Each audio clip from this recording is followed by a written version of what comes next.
जो वोट बेचता है वो भी बेईमान है, जो वोट खरीदता है वो भी बेईमान है। बोलो। तुमने बेईमानी की हदें तोड़ दी, लोगों का खून चूसा, रिश्वतें खाई। तुम समाजवाद और देश के नाम पर एक कलंक हो। समाजवाद? हमारे देश में समाजवाद कहां है? हमारे देश में तो अवसरवाद है, जात पातवाद है, कुर्सीवाद है। अरे समाजवाद तो तब आएगा जब आप अपने वोट की ताकत महसूस करेंगे। ये जो वोट है ना, ये कागज का टुकड़ा नहीं है कि डब्बे में डाला और चल दिए। ये वोट तुम्हारे परिवार, तुम्हारे देश, उसकी उन्नति की पर्ची है।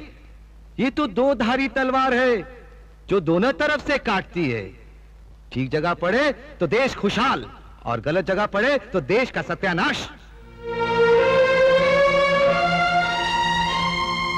अरे भाइयों, हम तो आपसे एक सवाल पूछते हैं। जब आप अपनी बहन या बिटिया की शादी तय करते हैं तो पहले अच्छा लड़का ढूंढते हैं, अच्छा खानदान देखते हैं, उसके गुण और अवगुण देखते हैं, तब जाकर कन्या की शादी करते हैं। वोट भी तो तुम्हारी बहन और बिटिया है ना, उसको किसी को भी उठाकर दे देते हो। अरे भाई, ये वोट तो भरोसेमंद और ईमानदार को देना चाहिए, मगर आप लोग क्या करते हैं? बेचते हैं अपना वोट, वोट का ब्लैक मार्केट करते हैं। जिसने ज्यादा पैसे दिए उसे दे दिया। वोट तो ऐसे बांटते हो जैसे वोट सड़क पर मिलता है। कभी किसी दोस्त को दे दिया, कभी अपनी जात वाले को दे दिया, और कभी बेच दिया। अरे हम तो कहते हैं जो वोट बेचता है वो भी बेईमान है, जो वोट खरीदता है वो भी बेईमान है।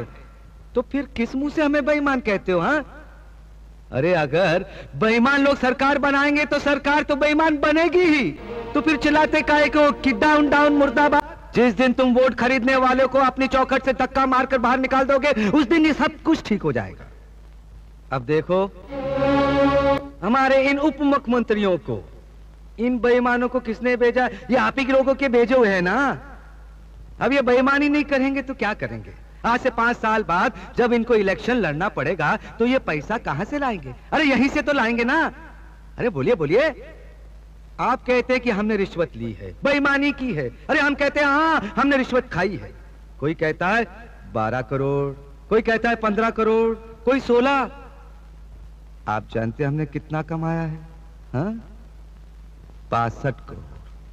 62 करोड़, 60 और 2। हाँ, अरे जरा सोचिए तो सही, अगर 6 महीने में हमने 62 करोड़ रुपया कमाया है तो हमसे पहले इतने लोगों ने इतने सालों में कितने करोड़ कमाए होंगे? हाँ? हिसाब लगा सकते हैं आप? अरे जब आप हमारा हिसाब नहीं लगा सके तो उन लोगों का हिसाब कैसे लगा सकते हैं? अरे हम तो कहते हैं उन लोगों से हिसाब मांगो, हम तुम्हारे साथ हैं, हम भी मिलकर हिसाब मांगेंगे। क्यों? क्योंकि अब हमें पता चल चुका है कि ये रुपया, ये पैसा कमाने का तरीका कौन से रास्ते से होता है। हाँ, बेईमानी का पैसा किस रास्ते से कमाया जाता है ये अब हमें पता चल चुका है।